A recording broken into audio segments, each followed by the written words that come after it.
So hey everyone, we wanted to make this video because we talked to a lot of people who are interested in retreats and are interested in the benefits of retreats because there's a lot of them, but they seem nervous or scared and they think it's going to be something that it isn't really. So we wanted to talk a little bit about some of those concerns that people have. I know I was super nervous before my first retreat. I had this imagination that all of the worst parts of my internal workings would be amplified. That if I was in silence for that long, we do silent retreats, that my thinking would just proliferate and get louder and get meaner. And because I wouldn't be able to talk to anyone, I would just be stuck in this hell prison of my own mind. Yeah, well, my biggest fear apparently was that I wouldn't have awesome psychedelic experiences, but that's a different video. So one of the things that's really important to me about retreat is that there are some things, no matter where you are in your path, that can only be experienced on retreat, or only experienced for the first time on retreat. And the reason for that is that there's a kind of momentum that you build in the practice, practicing one sit after the next, and then doing some walking meditation and some sitting, checking in with a teacher, that you can't get just one sit isolated once a day or once a week. And research shows a positive correlation between mindfulness and increases in emotional intelligence, increases in self-compassion, decreases in neuroticism. And it is not a coincidence that the gold standard for research-based mindfulness training includes retreat practice. So the goal is to learn exploration and have that exploration be something that's part of a continuous loop of connecting back with someone that's safe and someone you can ask questions of. In attachment theory, they call this a secure base.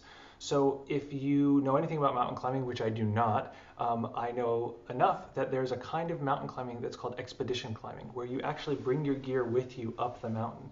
And what this means is that when you get to a certain place, you can go and explore the terrain and then come back to a safe place and then keep exploring, moving the gear, etc. And that's really the way that this kind of retreat functions, is that you get to do all your own personal exploration and then have a safe place to return back to and ask questions. So one of the benefits of retreat is that you actually have all of this support that's available to you. And another facet is you have all this room to explore independently. And that's been such a tremendous learning experience for me. Having that space on retreat where I'm with myself troubleshooting the moments that are happening in my practice real time has given me such a deep sense of trust in my own intuition, trust that my body is going to tell me what I need to know. And it's a little bit like having this safe space, something like a petri dish, where you can experiment with sort of low stakes. I had one experience on the last retreat we went on where I had this moment of panic where I was like, should I go look at the beautiful trees or should I sit in the Zendo? And I watched myself start to get revved up. I was starting to panic about this question. And because I've had enough experience on retreat, instead of being like, oh no, I'm freaking out, I was actually really excited. I was like, great, this is my chance to observe my mind creating a problem when there is no problem. And now I know what's the physical signature, what's the psychological mind state signature of my mind creating a problem that doesn't need to be there. Because I had that opportunity in this low stakes retreat environment to observe my own inner workings. Yeah, it's like practicing with a band where you do it over and over again, and you can make mistakes. You can stop at any moment and say, hey, wait a minute, I don't understand what's going on. And you can ask people, what do we do next? Or what's the next thing to do? And try that so that when you bring that skill out and share it with the world, it's in your DNA. It's easy and it comes fluidly. So it's the same material, but practice in a kind of safe environment. So if you're like me, I had this horrible fantasy of what a retreat might be like. I really wanted the benefits, I wanted that deep experience, but I was scared. And I can tell you that the actual retreat experience for me is like the flip opposite of what my fear was.